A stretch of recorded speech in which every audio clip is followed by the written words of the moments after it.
Basil isn't guilty. As usual, Thornton got his facts all messed up.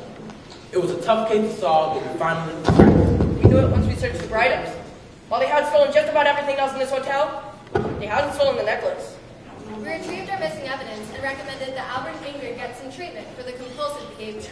Then we examined the testimonials and looked at financial need as a motive. That motive pointed to Henry Clifford because of his struggling hotel business, and Stanley Larson for his debts problem. Finances might also have been a motive for the staff, who have been poorly paid for several years. Then we looked at other motives, such as jealousy and resentment. And there was a coincidence that was too big to ignore. The coincidence that Audrey Rochester and Edward Fairfax, formerly engaged, would both wind up at the same remote hotel in New England. One piece of evidence, a lady's diamond engagement ring, also led us to our conclusion. Audrey Rochester, you are a thief. What? You haven't proven a thing. Confess, Audrey. Haven't you carried resentment towards Blanche ever since she broke off the engagement 10 years ago? Don't you feel that all those diamonds, along with all of Blanche's riches, belong to you? Your bitterness grew over the years, and you decided to exact your revenge upon the Fairfaxes. We found your engagement ring that you keep on a chain behind the couch. By the time you knew it was missing, it was too late. It was very careless of you to show off your ring to one of the maids. Audrey, is this true? You still keep the ring that I gave you, and now you've gone and stolen my wife's necklace? Yes, Eddie, it's true. I'm the one who deserves life. Blanche was. The wealth, the fame, the travel. She took all of that away from me. I can't believe it. I can. Doyle, take her down to the station. Officer Black, you go and search Miss Rochester's room with the diamond necklace. Let's go. There's still one thing we haven't figured out yet, and it bothers me. There still remains the monogram handkerchief with the initials SA on it. Who does it belong to? I can answer that. He must be a saint, Chief. Ah, the mysterious Mr. X. So you've come out of hiding, haven't you? No, I'm not a saint. I'll tell you who is. Stanley Larson, or should I say Stanley Elvis. New England's notorious arsonist. That's absurd. Excuse me, sir. I think you better explain who you are before you start handing out accusations. I am Secret Agent X, and I've been following the activities of Mr. Arson here for several months, and I have enough evidence to incriminate for a very long time. You have a handkerchief with some initials on it, Mr. X.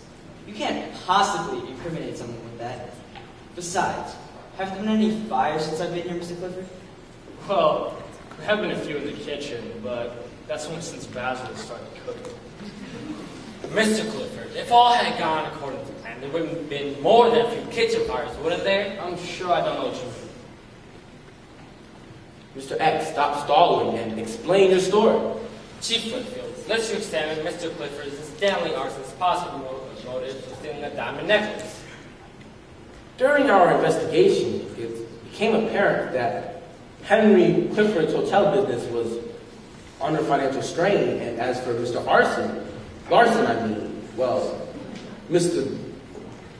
Well, he was apparently in debt and couldn't pay his hotel bill. But didn't it strike you a bit odd that Mr. Clifford simply allowed Mr. Arson to stay at his hotel without requiring a cent from him, especially when he needed the money? Well, yes, that did cross my mind. Henry Clifford's hotel business was going poorly, so he decided to invite famous and wealthy people to the hotel. Note that this will bring in more business. When that didn't work, he hired Stanley here to set fire to his hotel to collect insurance money and to relieve himself from struggling business. But the advertising did work. Blanche and I are here, aren't we? Oh, yes, but Henry here hadn't counted that. You screwed up a second thing. He had already hired Stanley, then you showed up. He could very well burn down his whole hotel with you in here. I could. I'm glad he didn't. Well, it looks like we're going to have a full house down at the station. Stuart, arrest Mr. Clifford. Mr. X, I'll leave you in charge of arson.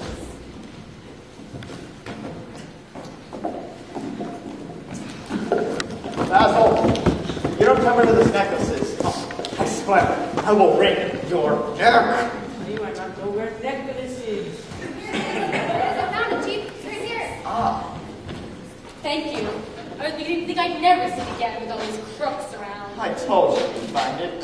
Where was it, officer? In Miss Rochester's suitcase, she's all packed and ready to leave. Miss Rochester's suitcase. What was it doing there? Thornton, you're a washout. I'm giving you a report to the police department for their fine work. No, but I solved it first. Thornton, you accused the wrong person. Well, Why don't you join me down at the police station?